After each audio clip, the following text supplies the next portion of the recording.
very dear friend of mine and colleague and collaborator. This is Gillian Fowler. She's been at Lincoln University for the past 6 years, and during that time, she's also been a consultant for Physicians for Human Rights, primarily working in Afghanistan with that consultancy.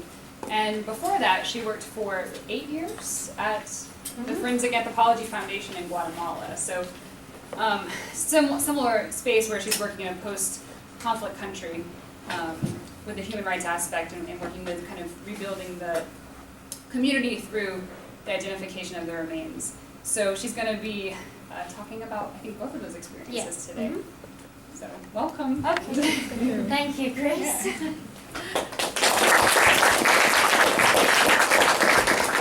You don't know what you're getting yet, so you're giving me some applause. I don't. So I'm going to talk to you today about my experiences working in what I sort of term human rights forensic anthropology. I'm from the University of Lincoln, so anybody know where that is? Has anybody ever been there? No, I grew up in Hull. Yeah, in Hull. In Hull. That's just down the road then. Great. So you actually know. Yeah, I accepted a job when I was in Guatemala, and I'd never heard of it either. And I grew up in the UK, so it's kind of right there in the east. It's between sort of York and Cambridge, but right out on nearly on the east coast. But it's a big. We've got a lot of Roman archaeology and medieval archaeology, and a huge cathedral and a castle. So it's kind of like York, but. So it's a nice place to be. Yeah, it's very windy, like it is here. But so I'm a senior lecturer in forensic anthropology and archaeology there, which I don't know what that sort of translates into here. But I teach and I'm research active. So I think you call me. I think it's like associate professor. Yeah, associate professor. Okay, yeah, there. So I've been there since 2010, since I left Guatemala. So. Some of the things that I wanted to really talk to you about today is what the forensic anthropological investigation involves. And what I was going to say, when gone but not forgotten, that's what I was going to say, is I gave this talk to the Women's Institute, which is a very old established institute in London, when they had their kind of like annual meeting. And they all really, really loved it. So, and they gave me the title of that talk as Gone But Not Forgotten, and I thought it was quite apt. So I kind of stole the title from the WI. But we're going to talk about my work in Guatemala and Afghanistan, and really what the components of the forensic anthropological investigation are, because it's not just about being a forensic anthropologist, which comes from, as you probably know, from the kind of physical anthropology background, but also including, I'm working very closely with social or cultural anthropologists and also archaeologists as well. But the thing that makes it so kind of unique in Guatemala is that we combine those three branches in sort of like in a very unique way, I think. And I'm going to talk about that and how we go about identifying people in mass graves, what all the process is. So I don't know if any of you have ever had that process gone through about what we do and how we work in a place like Guatemala. If any of you have been to any of the other Latin American teams, they work in a very similar way, but it's quite different to how they worked in the Balkans or in Rwanda or in other places where they've had tribunals, international criminal tribunals. And we'll talk a little bit about justice and reconciliation and how Guatemala is struggling to achieve those, and Afghanistan as well, because Afghanistan, we're in the very kind of beginning of the process, whereas Guatemala is sort of at least now 20 years into the process. And I give a lot of talks and training in Afghanistan, and they kind of want everything to happen now, straight away. And I said, this is a very long process, and it's going to be maybe in 50 years' time that Afghanistan can start to reconcile its history. So those are the kind of things that this presentation. So I'm going to talk a little bit about forensic anthropology and what it is. And this is a case of mine from Guatemala, which you can see has a lot of trauma. So we'll talk a little bit about trauma and what forensic anthropologists do. These are some other images from Guatemala. And I think one of the main things that we do in mass grave investigations or in human rights investigation is we try to identify who the victims are. And the reason that we do that is because... Sorry for the interruption. The reason that we do that is because we want to return the remains to the families.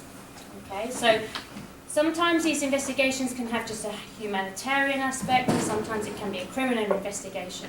So in Guatemala, we were kind of combining both. It was a humanitarian approach and a criminal investigation.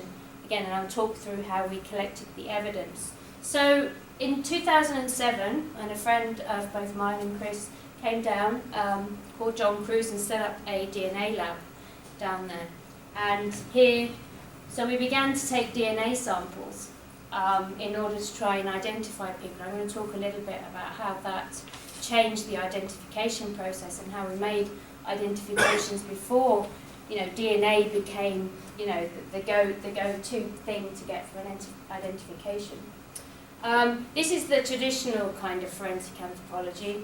This is taken from the Forensic Anthropology Lab in Guatemala, and this is constructing a biological profile. Because a biological profile, again, will help us identify who that person was. So, for example, in Guatemala, you might have something called open and closed context. So an open context is maybe something that was a military base, and you have like 200 graves, and within those graves are sort of like 600, 800 people, and that's what we call an open context. We don't know who those people are because they were brought to those camps from other places. They may be part that disappeared from the urban areas, or they could just be from the local villages, or they could be brought from another area in Guatemala altogether. So that's why we kind of do biological profiles. We want to know, if they're male or female. We want to know, because then that will help you when you have a list of missing people to cut off. If it's female, it will obviously make the list a lot smaller than male, and so on. We want to know their stature. We didn't really look at ancestry. I know that's part of the sort of biological profile that forensic anthropologists do in forensic cases, like in the US or the UK, but because we knew that these people were Mayan. So we didn't focus too much on that. And aging, obviously, because in the Guatemalan victims, a lot of them were children, as well as older people as well. So we want to, that's really important for a tribunal, because you want to sort of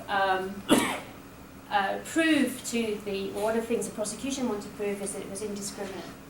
Okay, so if you're going for something like genocide, then that's important to make. And then the final photograph here is just about trauma analysis. And again, trauma, we reconstruct the trauma because it's very important to find out how people died. If, for example, you had, if you're trying to put forward that these people were executed, and then the defence is saying, well, no, these people were, had guns and they were fighting back, that's going to be a very different pattern of trauma. So it's very important to document all the trauma, so we'd spend a long time reconstructing all of it, so we know how many times that person was shot and from what trajectories, and so on. Because a lot of cases that I worked on would have a lot of gunshot wounds all over the body, and then they'd have one in the back of the occipital at the back. So as they went around, and just making sure, a shot in the back of everybody's head, making sure that they were dead. So again, that's an important finding as well. Okay. So this one I just like to show off. That is, I got to meet Princess Anne and explain to her some of this. Is in the lab in Guatemala, and she said, make sure the British forensic anthropologist explains to me. So I drew the short straw and had to explain everything to her. But that just it illustrates a serious point as well, is that part of the work that we were trying to do in Guatemala was make people more aware of what happened. So any dignitary that would come in, we had a very good relationship with the British ambassador at the time, and he would always put us on the list of all the dignitaries to come and visit. So again, it's important for people to understand the work that you are doing. She was very good, she was very interesting. So talking about the Guatemalan context then, it's a very unique one, a specific one. And I think from here we can get a sense of what we're dealing with. You know, we have a skull here, and I think we have some cloth or band or material, and I think it's very important, and it was in the Yugoslavia tribunals as well, that they were trying to, Bill Hadland, who some of you may know and have worked with, was the forensic anthropologist working in the Balkans, and he was saying they had blindfolds, you know, these people had blindfolds, and what the defence was trying to say was, well, you know, well, they were just all wearing bandanas, and then they all just slipped down over their eyes, you know, so I think as part of the process is to make sure that we get all this evidence collected and it goes into a proper chain of custody, so there can be no kind of defence trying to make things up like this. And you can also maybe see there that we've got a fracture as well, so this person had suffered violence, death. So I'm probably preaching a bit to the converted, because I'm usually giving these talks to British people who have no idea where Guatemala is. It's on the same continent as you, as part of the Americas, so you probably, how many of you have been there? Yeah. Great, so we've all, you say to British people they have no idea where Guatemala is. I have to say, it's south of Mexico.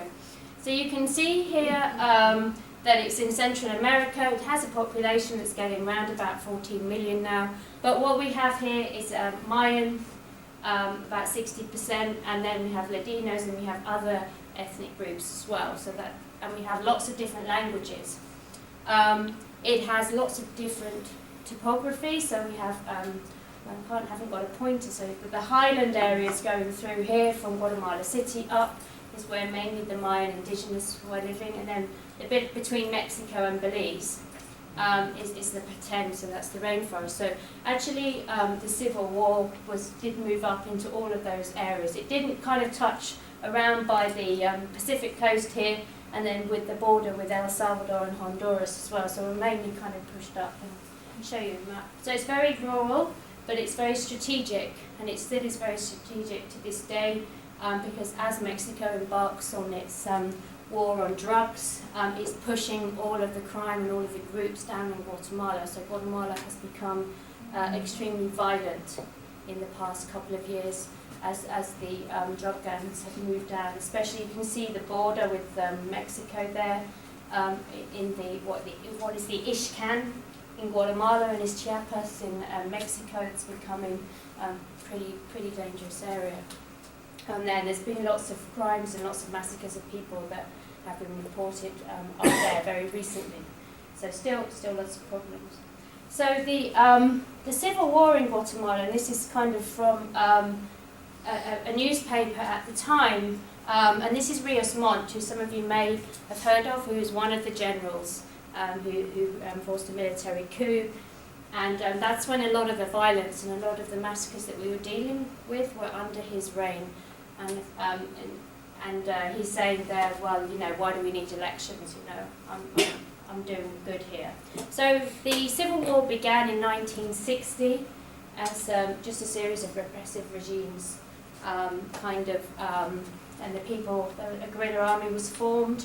Not really an army, but some people got together and they started a resistance movement.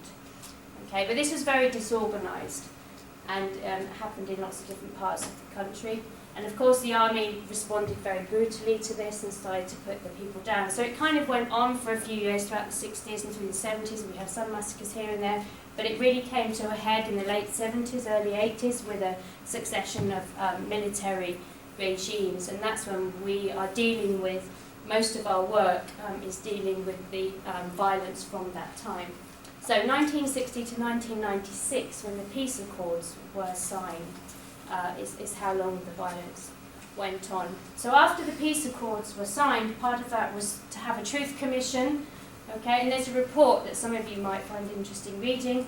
You can Google it and it comes up on the internet. And they registered around 40,000 victims, okay, and these people were including sort of men, women and children, okay. These are the people, they did this through a series of collecting information and interviews. So these people would come and they would give information about people that went missing Okay, so this is not like a real number. This is just the Truth Commission findings.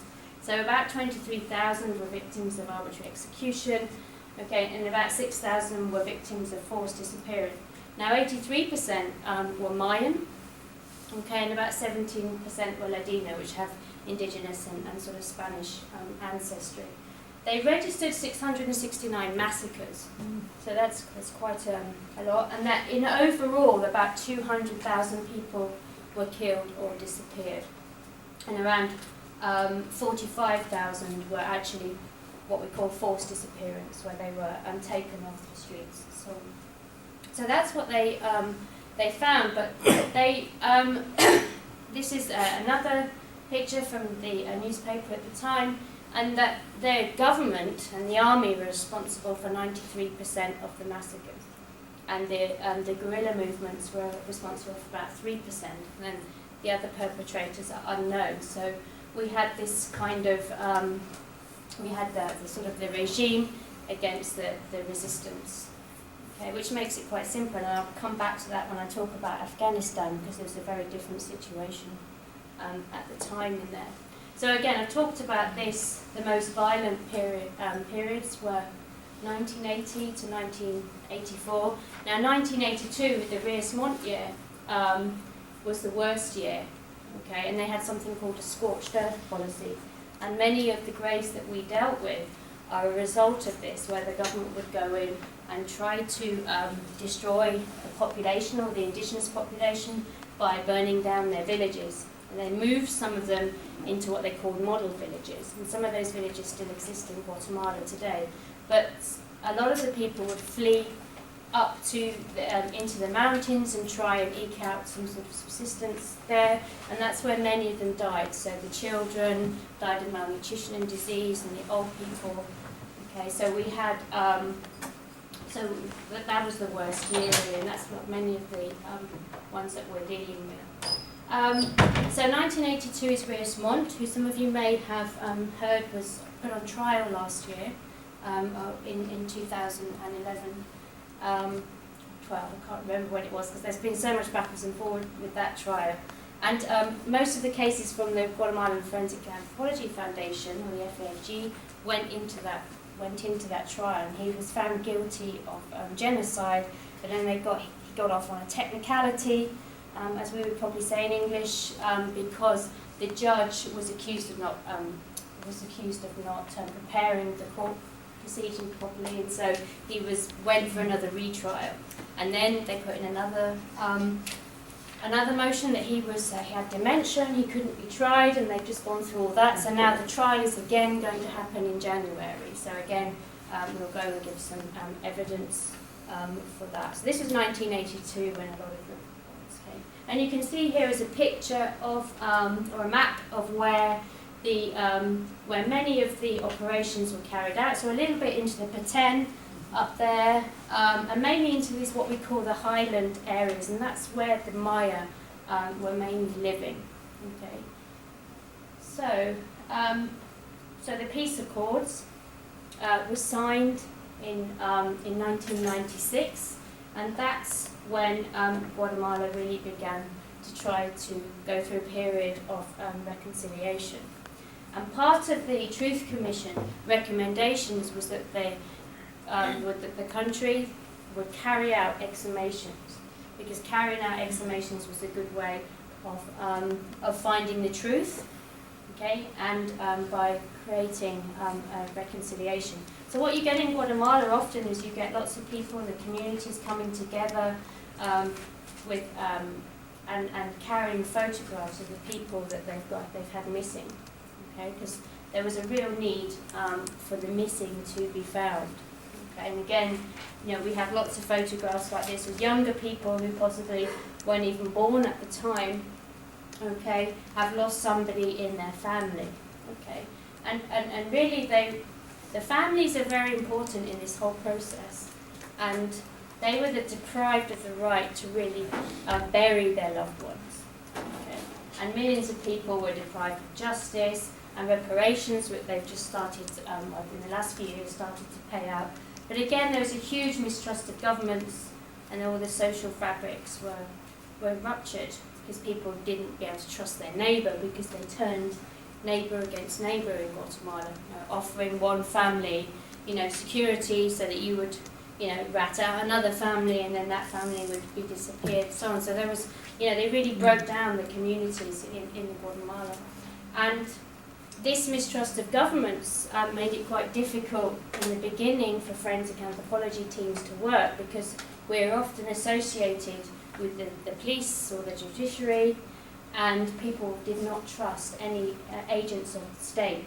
So again, this is where the kind of the social anthropology work came in. So a lot of work was done with families and with communities about why the exhumations were needed and why they would be a good thing. And of course, the families have really supported us. But many groups as well would come together and try to form kind of like NGOs where they would be looking for justice and they'd be looking for truth. So we have a lot of widows' organisations, okay, because as we can see in many of these photographs, we can see that the widows, a lot of widows were left behind, and they would form a lot of the groups that are still going today in Guatemala, like Conavigua and Fandegua, and some of those women that formed those groups actually were kidnapped and tortured themselves. So they have a real investment in finding the truth. So it's still going on.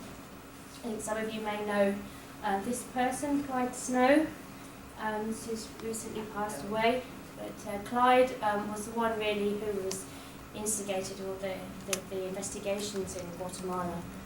American forensic anthropologist who went down first of all to Argentina, and then from there they kind of went out and trained other Latin American teams. And so this is Clyde coming down to the lab on quite a regular basis down to Guatemala and doing a little bit of training and just keeping an eye on everybody that was working there. So that's Clyde there. So there was the context really. So we have lots and lots of missing people. We have no official interest, and that still is today really, any official interest or governmental interest in looking for the disappeared. There was no local capacity to search and identify the victims. We had NGOs that set up and started out from they wanted the exhumations, but there was nobody there to do it. So it's really about building capacity. And what Clive did was and what he did in Argentina was he took students from local universities, archaeologists, social anthropologists, and began their training there. Okay, so again, these are some of the things that they wanted. I think these are for prosecutions, and creating a collective memory is also something that was really important so that it could be passed on to the next generation about what happened. Okay. Now there's about three teams in forensic anthropology teams in Guatemala. I work for the largest one, which is the FAFG, and you can find out quite a lot about them on their websites, and they take volunteers if any of you students want to go down there and find out what's happening and volunteer a bit of time. But they are independent, okay, and they are independent of the government, and they are scientists, okay, and they are conducting investigations of the crimes. Right? And they really have a bigger kind of purpose, which we're looking for the historical truth and returning the remains to the families so they can have dignified burials, and then supporting prosecutions as well. So that's what I was talking about with the sort of the humanitarian and the historical and the criminal kind of investigations. All of that comes together really, really nicely in Guatemala. So going on to the three main areas, so we've got social anthropology. So what do? They would go into the communities, you can see there, and they would talk to the families about their missing loved one, and they would reconstruct a sort of like a social biological profile of that person. So really important to know who that person was. And again, they're creating an ante-mortem profile that's going to be compared to a post-mortem profile of the remains. But not only were they doing that, they were taking testimony about what happened, because many of the people Many of the people had witnessed what the executions or the massacres or people being detained, and so they are a source of information. So they would also take that down, and that testimony would also become part of the events that would be written down in the forensic report. Before they did that, they would go in and work with communities and mediate any problems between maybe some groups. Some wanted exhumations, some didn't, and they would inform them about the whole process. So again, we're including the families and telling them exactly what's going to happen. And also they would contribute to these national memory projects by reconstructing the events that took place. So they have a whole a facet of tasks that they're doing. And they are absolutely integral. The keystone to finding these investigations really starts with the social anthropologist. So when the grave has been located and all the various permissions have been found, the forensic archaeologists would go into the field and they would search and recover the victims. Okay, so more often than not we would find the remains, but sometimes we didn't. So again, that would be quite difficult for the families if we didn't find something. But I think one of the things you might note here is that although it's a crime scene, okay, and we're following correct procedures about documenting all the evidence in that graves, that's including mapping, writing down in forms and photographs and so on, we are not excluding the families. Okay, so the families are there, are watching and helping, and often there are logistic support. So these women are providing the lunches, they're providing us with accommodation. Sometimes if it's very remote, they're letting us camp out in the local school or whatever. So without the families, we wouldn't be able to do these exhumations because we don't have the funds, that the Balkans have, for example, where they have a lot of, earth-moving equipment and so on to find all these graves and all this kind of great technology.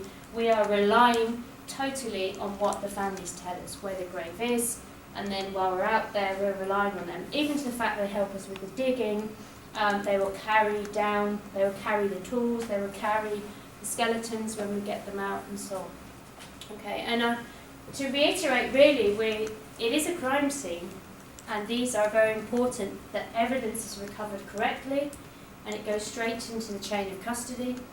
Okay, so for example here, this is a case where there wouldn't be any trauma on the bones. This is what we call a garrote or a tourniquet, and this person has been killed, choked to death, but there would, in many cases, there wouldn't be any fractures in the cervical vertebrae.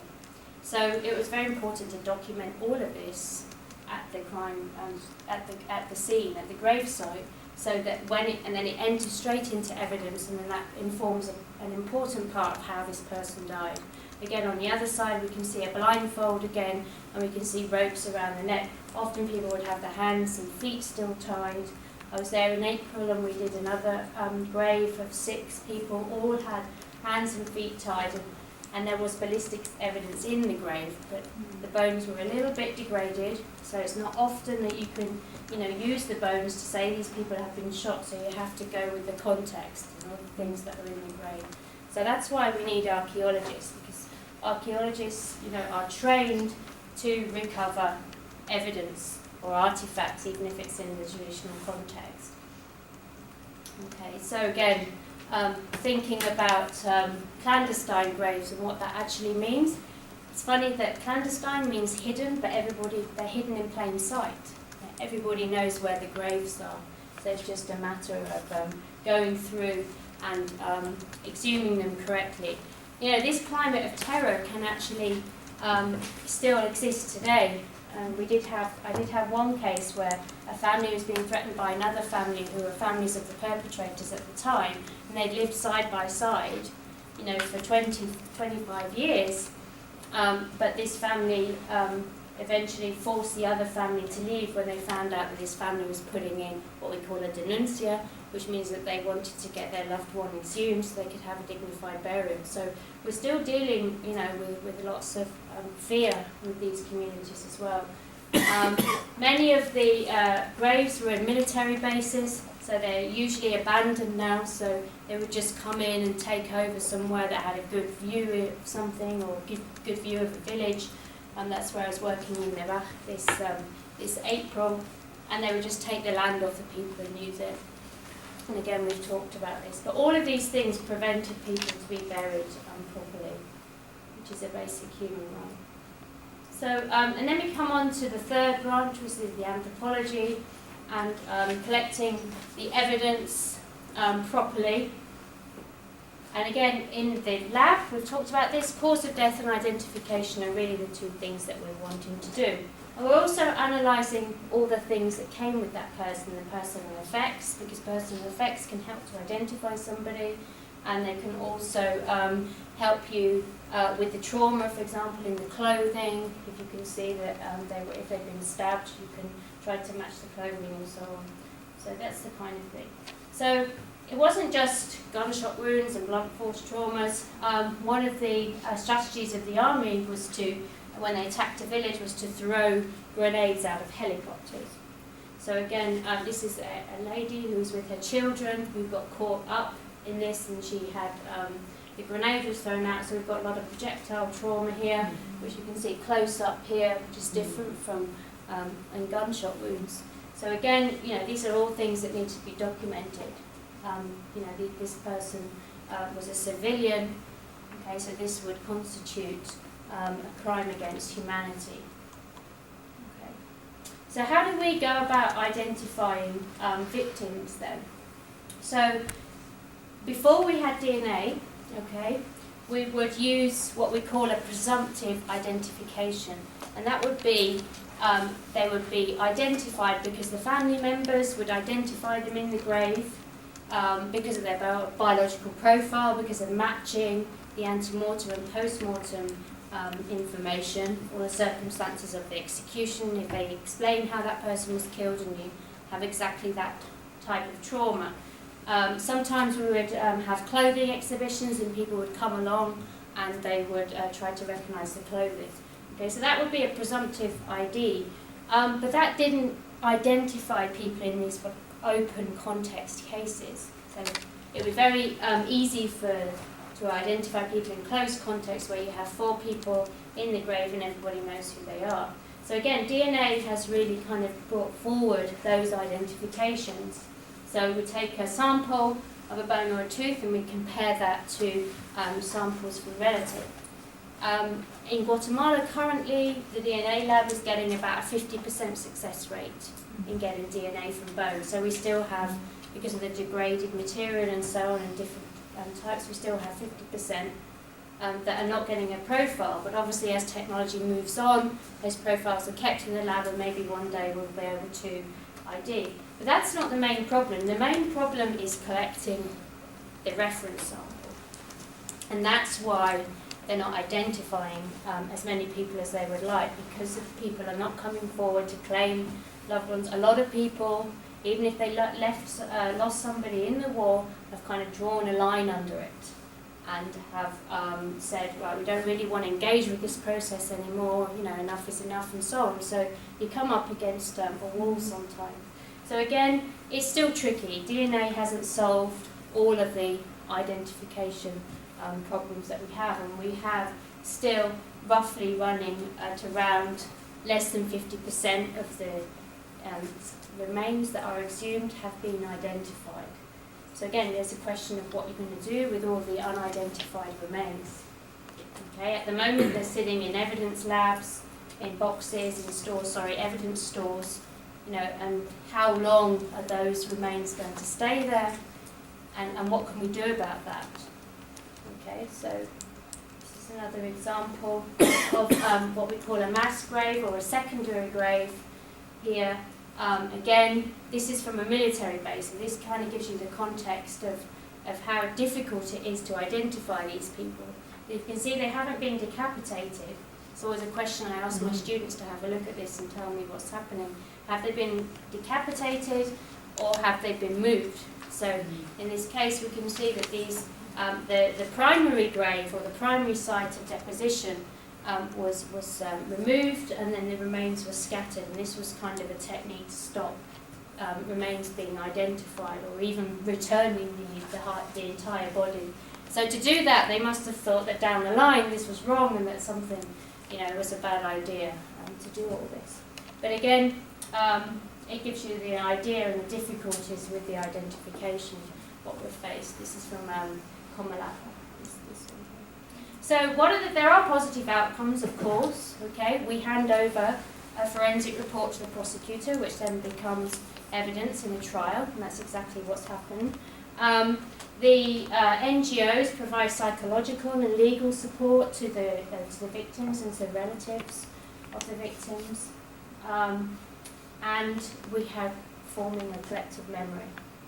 Okay, I'm looking at the time.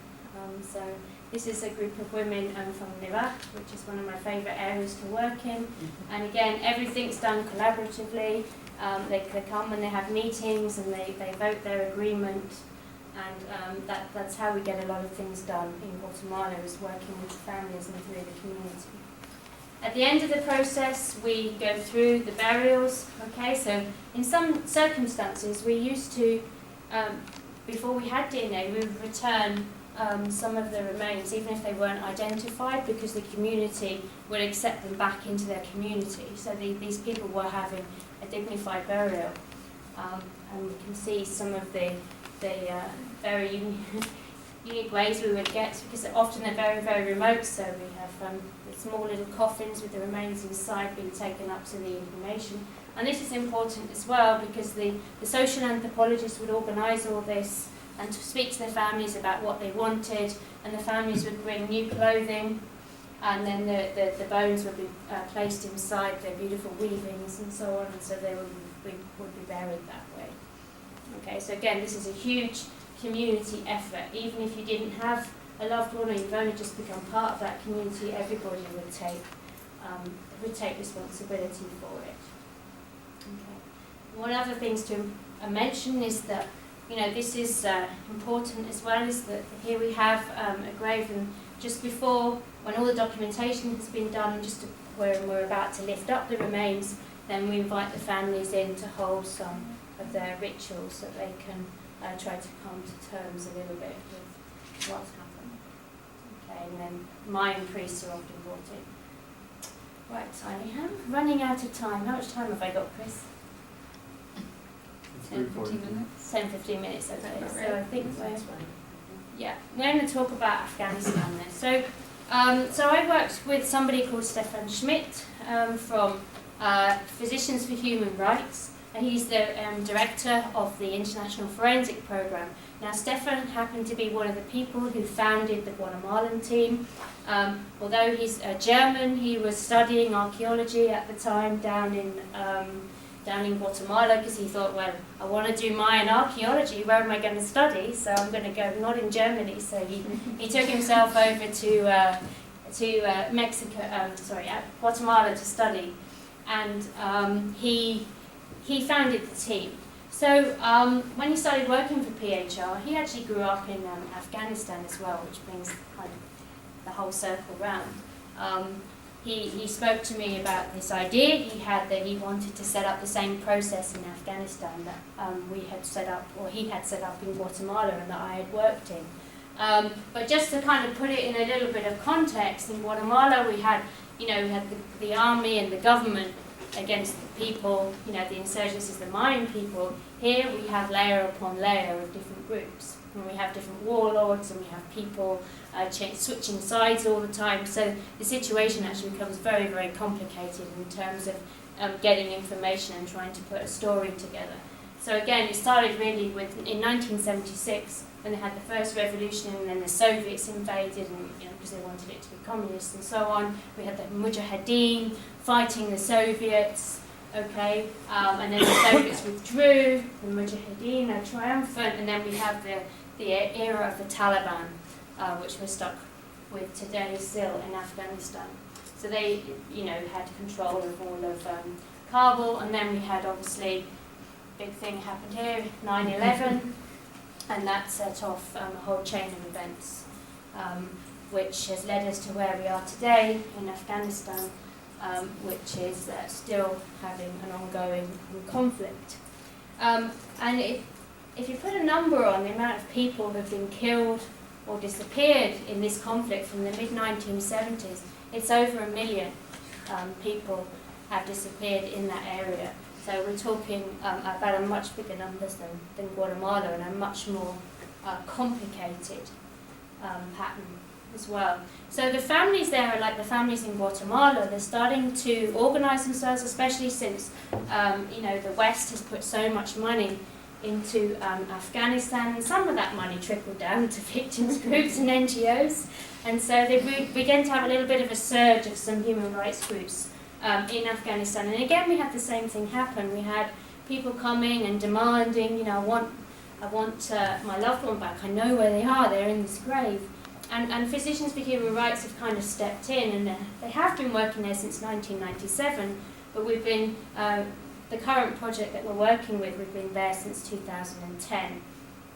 Okay, so what we were doing really is that in May 2010, Stefan and I was just the guy there, I don't know if any of you know Stefan, if you're in the forensic world, you probably do, went and we did a 6-week training course. So we went and lived in Kabul for 6 weeks, and Stefan is also worked a lot in crime scene in Florida, so he did lots of crime scene training and archaeology training, and I trained them on the bones. And we put together a little group of people. So we have a group of people here, they're archaeologists, they're human rights workers, there are lawyers and police and so on. We wanted to do this was really to try and put together a little team like it happened in the Latin American communities.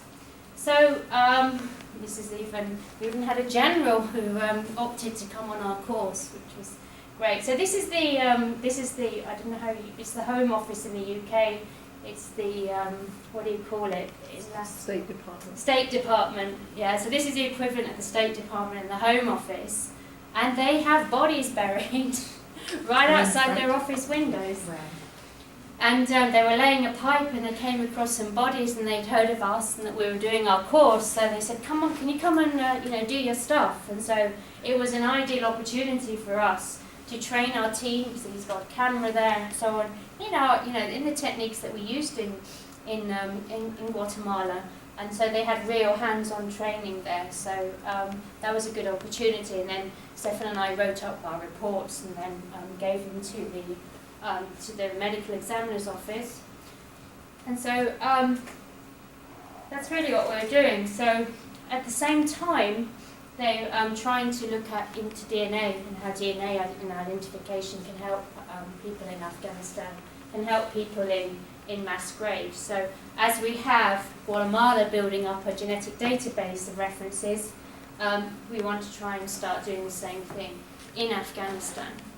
So basically, what the team are doing here is we are really trying to build capacity. So not only are we giving them forensic skills, so documenting crime scenes, we're doing it outside of the sort of like the police side, because lots and lots of consultants from the West have gone over there, and they're training the police and they're training the CSI investigators and all that in forensics. But what we're trying to do is build it up from a human rights perspective. And so we have a team, they're called the Afghan Forensic Science Organisation, and again you can Google them and find them on the net. And they are, at the moment, what we're doing with them is we are just getting them out there and talking to families. And they're starting to collect information, and so we can find out where the graves are. And they're also responding, sort of like emergency archaeology. They're responding when bones are found. So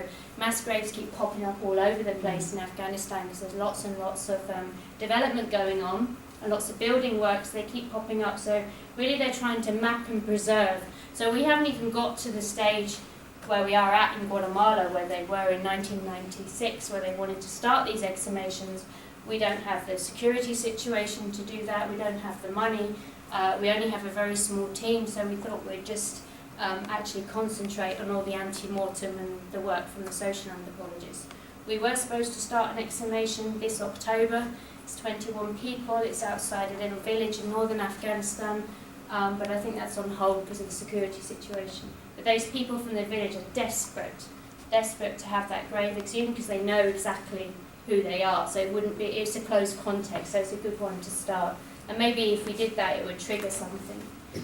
Okay, so again, just to finish up really, talking about reconciliation and justice, because Afghanistan passed an amnesty law. Okay, so they're giving any perpetrator amnesty. We had a similar in Guatemala, but with many of them entering politics and becoming politicians, they get immunity from prosecution. So you have to wait, like with Rios Montt, you had to wait till he was voted out of Congress before he could be prosecuted. So again, there hasn't been a lot of prosecutions in Guatemala, but I think they are unique and they're not doing it through the International Criminal Court like other countries have done. They're not doing it through the American Court of Human Rights. They're doing it from their local prosecutors, their government, their state-paid prosecutors. So I think that's a really good difference, and it sets a really good example for the rest of the world to say that they can actually reconcile and solve it themselves. There's a little film on Guatemala, if any of you are interested, called Granito, okay, which takes us through a lot of the work that we've been doing in Guatemala. And just as a final thought, really, this is a lady, Doña Pedrina. I think John has told this story before, but she died a couple of years ago now, but she had her husband and her 4 sons disappeared, so she was always coming to the foundation, and she was very, very happy, but she died before she had any kind of was able to reconcile or find her sons and her husband. But when they went to collect DNA, she actually offered her 5 fingers because she thought that she had to cut off. And she actually was willing to have her fingers chopped off so that she could give a DNA sample. But that just shows you kind of like the determination and the courage of these widows and these women who are going about their task. I think, yeah, I think I'll finish.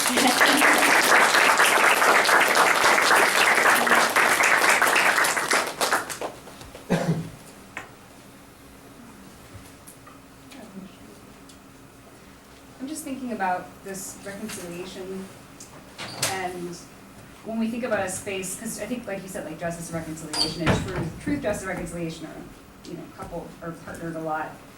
But in a space where you have 1 million dead, I mean, DNA can't resolve that. And it never will, right? Because the whole issue of people have to come forward. I mean, so you're in a space where the science isn't going to probably make identifications, which is one form of reconciliation, and then you're working up against these, the government who's giving, is basically blocking any kind of justice, right? Legal prosecution. So you lack the justice and you lack the identification. So I'm thinking, like, what other forms of reconciliation are being creatively developed? What are the communities thinking? Because obviously they're trying to move forward. So I'm just thinking, like, what else is there besides identification and justice that can be part of reconciliation? Yeah. And I think that's part of the work that the AFSO are doing as well, because when you speak to Afghans, and I've had various meetings and had lunch with women's groups, and we're all sitting down and they start to tell me, how many people have disappeared in their families. You do start to wonder, well, God, this is completely futile. What are we even doing here? We're not going to be able to find these people or return them. So that, and we thought long and hard about this idea, because even in kind of a relatively small context like Guatemala, we have all of these remains that are just sitting in boxes in evidence stores. And one of the things we wanted to do in Afghanistan was actually not go down that route of just doing exhumations and exhumations and exhumations and having all these remains. But I think one of the important things that we're doing is trying to create memorialization. So creating memories. So it can be things like having streets named after victims, things like that. So there can be other ways of commemorating and acknowledging. I think acknowledging what happened is really important for a lot of the families. Like I say, in Afghanistan there are so many different layers and so many different groups, and it's going to be very, very difficult to unpick everything. But we often say, oh God, this is completely futile. We are thinking decades probably down the line that maybe try and lay down some base for Afghanistan to kind of move forward with this. Questions? Are you running this? Yes. Are the genetic databases accessible to students? Pardon, sorry? The genetic databases that they have, are they accessible to students?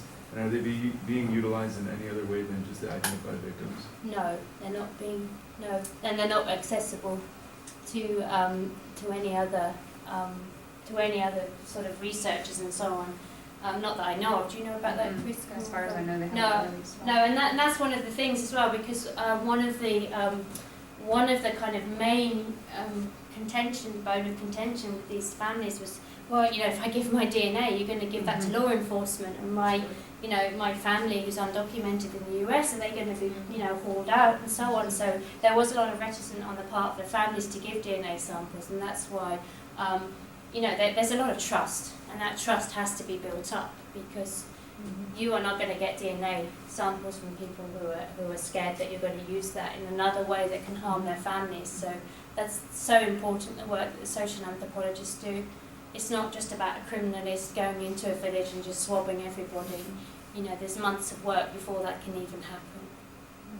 Yes, okay. You know, actually a quick follow-up on that is Yeah. that there's probably some non-paternity in Somewhat. some non-paternity, some relationships that are supposed to be there that are not.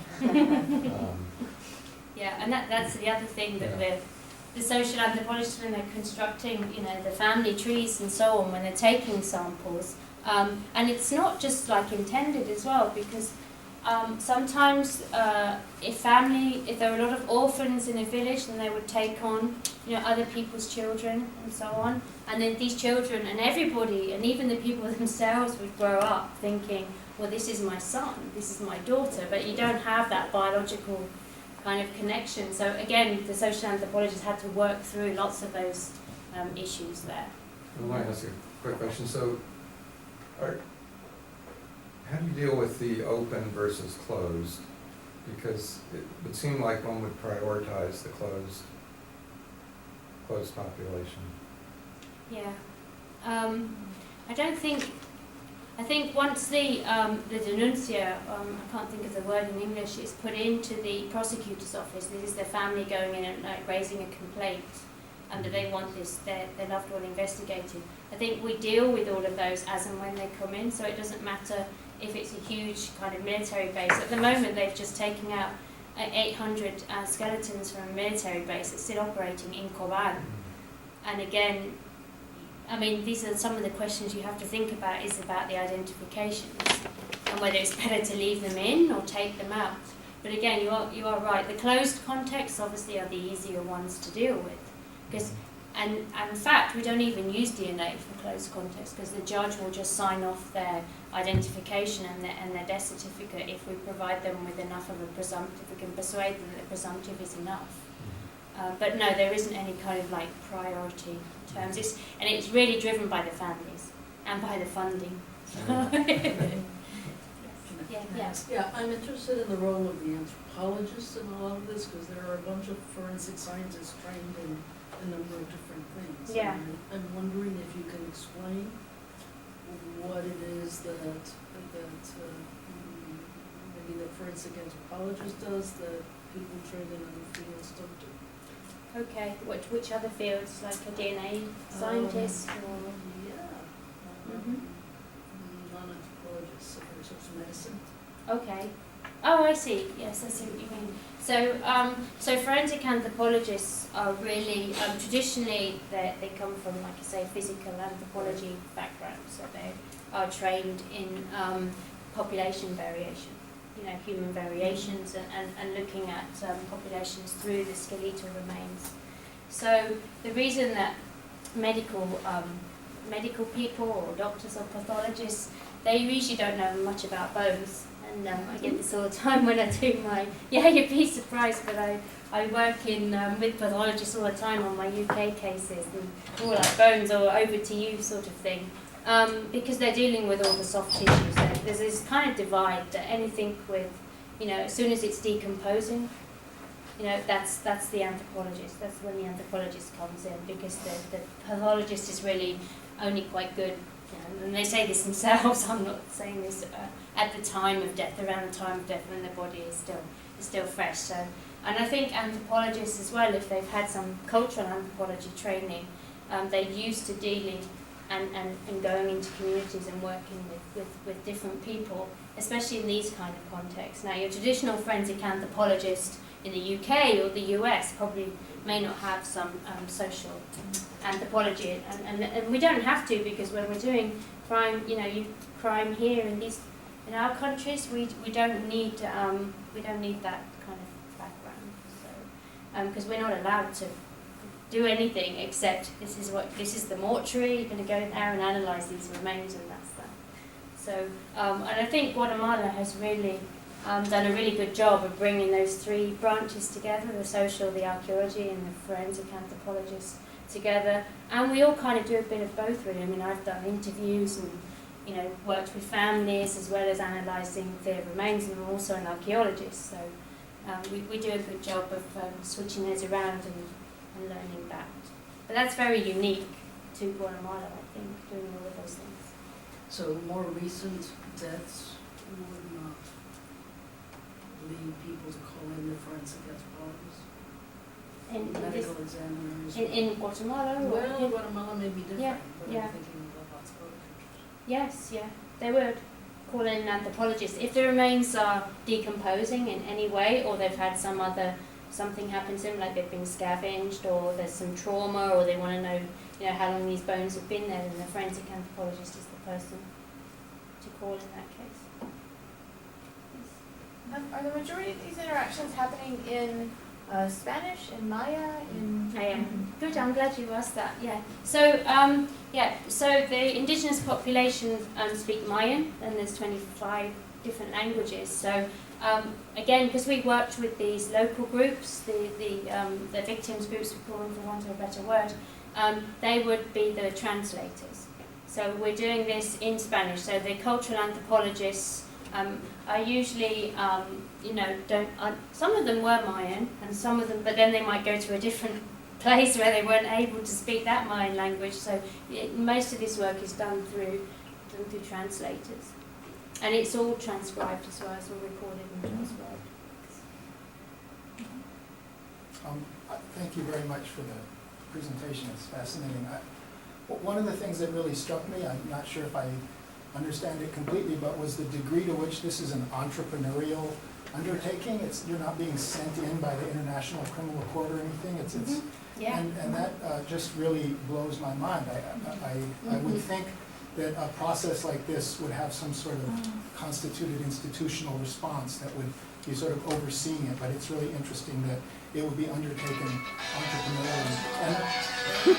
And sorry, I wonder about the dimension of building a collective memory as something that to engage in that project entrepreneurially seems just really interesting and a little bit, I don't know, it just really has me thinking. I was wondering if you could say a little bit about how the project of building a collective memory is thought about on the side of the people who are coming in from outside and undertaking to do justice, but sort of motivated not by any sort of, it's not the local law enforcement that's just doing what it does to institutionalize the case or something. So I just thought I'd throw that out.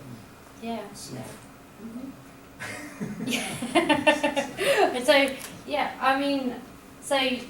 We were an NGO, and I'm quite unique in that they're all Guatemalans. I mean, I'm not going in there as somebody representing some big international organisation. You mentioned a German fellow that had started this? Yes, yeah, Stefan Schmidt, So yeah. he spent a lot of time there. The Yeah, he NGOs was already living there and, you know, I see. married with kids and stuff. So, I see. I mean, we both of us kind of like made our life in Guatemala, and we're doing this. So, yeah, I mean, the collect. So that's why I said this is multifaceted, the work of the cultural anthropologist, because, I mean, they've written some, you know, some books as well where they put down memories and so on, because that was part of the, you know, the project. And in Spain, they have a very similar project, but they're not doing anything on the forensic side. You know, they're literally just collecting memories, you know, so they can have a collective memory. But yes, in Guatemala, it's like doing everything all together. So you are there, you know, hand in hand with the prosecutors and the police are there guarding the gravesite, and it's a crime scene. But, you know, you've got the juxtaposition of the family standing there, and we're not putting up a cordon and saying, stay away. So I guess it is quite hard for some people to get their heads around about how all that fits together. But I think, you know, we managed to find a really good balance of, and a way to work in Guatemala like that. So the concept of building a collective memory is something that you're using to sort of describe what has just happened out of the work. It's not like you. Yeah, I mean, I'm not a social anthropologist. Right. I'm like a forensic archaeologist Okay. by training. So I mean, I did interviews and stuff, but I wasn't like in that department and doing all that. But yes, yeah, I guess it is. There isn't kind of like there was a memory project, the Catholic Church as well. Went around and collected lots of they did lots of interviews with people. So they had a different report. I did this the Truth Commission report is like the official one, but the Catholic Church also created a collective memory. So really, we were just another kind of NGO trying to do that as well and informing people and so on.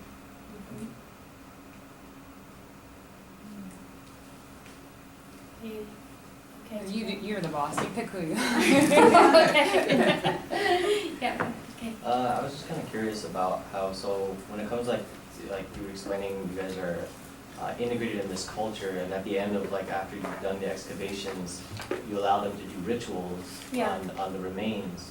How exactly does that affect like chain of custody on your side of the house, especially when it comes to prosecutions? Has that ever come up and used against you in order to, you know, get people scot-free, essentially? You're not going to go down and work for the defence. No, but I mean, the evidence has already been collected before the people, before they go down, and with, you know, so the ballistics evidence and so on. I think it was a way in the beginning that we decided to work, because some of the Guatemalan or the Latin American teams, I should say, had come back from the Balkans, and they had wanted to implement, you know, a very sterile, like crime scene Western approach. And I think you're dealing with a different judiciary as well, and you're thinking about what they would accept. This is not the International Criminal Court. You know, this is a normal, you know, domestic court in Guatemala where somebody has been tried for genocide. So you have kind of like a different benchmarks, and this is the way we work, and this is how it is. So it'd be very interesting to see if any of the defence make that point. But I think in the first genocide trial, you could have followed it online. The defence had no clue. I don't think he'd even read the report, so he literally just asked, you know, like a couple of things, and that was very easy to deal with, and then sat down. It's not that kind of adversity. Real kind of like, you know, that you get here in the UK where they're trying to really discredit the expert and so on. And like some of these people as well, we could talk about lots of things like accreditation. Are these people accredited to do the work? What's their educational background? So again, you know, if you could bring that out into the context of a US or a UK court, I'm sure you could pick the process apart. But it works for Guatemala, and it's kind of accepted. What do you have? Yeah, I have a question. So how do you like mentally approach the forensic work that you do in Guatemala, where you're like living with the community and you have the community kind of around you as you're excavating? And I would think that it would be kind of emotionally stressful to like want to provide results for them, right? Whereas when you're working in the UK, on cases, I think it's probably more separate, right? Because like you get the remains and you don't interact with the family or like stakeholders really. It's like much Yes, more exactly. like emotionally sterile. Mm-hmm. So how do you kind of approach that? Okay. So again, I think it's very rewarding, the work that you do. So on a personal level, I think that the idea of helping people is so much more than like, me thinking, well, you know, am I traumatized from all this because I didn't go through that trauma. And we interestingly, we had a discussion about this and how anthropologists, you know, when they go into these kind of post-conflict environments, they're working with refugees or so on, and how they deal with the situation. I mean, are you traumatized or not?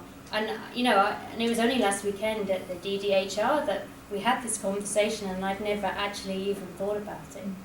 I think because I chose to work there, and I would, I'd walk to somewhere and we just walked for miles and miles, and we'd turn up, and then the women would all give me a real hug and say, oh, you've come all the way from Europe to come and see, and so that kind of, that reward is enough. And also the part about you must be objective. And I've done this with clandestine cemeteries, because when family members would find people who had been killed and they were left kind of lying on the surface, the family members would go and bury them. And then that place would become almost an unofficial cemetery, so the next time they would bury more. So we have these kind of huge cemeteries that are unofficial, they're just in the woods or the forest or whatever. So often you would be looking for one person because the other family members didn't want those people exhumed. And I was trying to be persuaded by an old man who was looking for his son. I was looking at sort of like a young female, and he was trying to tell me that was his 5-year-old son. And he was like, no, please, you've got to take it. You've got to take him. I said, that is not your son. So those kinds of things are quite stressful, because you can see the desperation and the willingness to have something back, because he wanted to find his son and he wanted to go bury him. So that those kind of moments are quite stressful. And finding artifacts in the grave. So if a child had been buried, they might have a toy with them. So sometimes that kind of thing can really hit you when you're working. Or I had a case with two little girls. Well, she was a 13-year-old girl and a 5-year-old girl, and they were running away from the soldiers, and the little girl was on her back, and they were shot. So the bullet wounds kind of were the same, and the little girl was shot through her pelvis there, through. So those kinds of things, it can hit home, but I think it needs to be said and it needs to be done. So I just sort of dealt with it, I guess. And I think coming and talking to folks about it, is another way I can pay back, everything they've given me as well. So they always say to me, go back to your government, go back and tell people what's happened in Guatemala. So again, that's really powerful to come here and know that I can speak on behalf of those people, because I have, their permission to do that.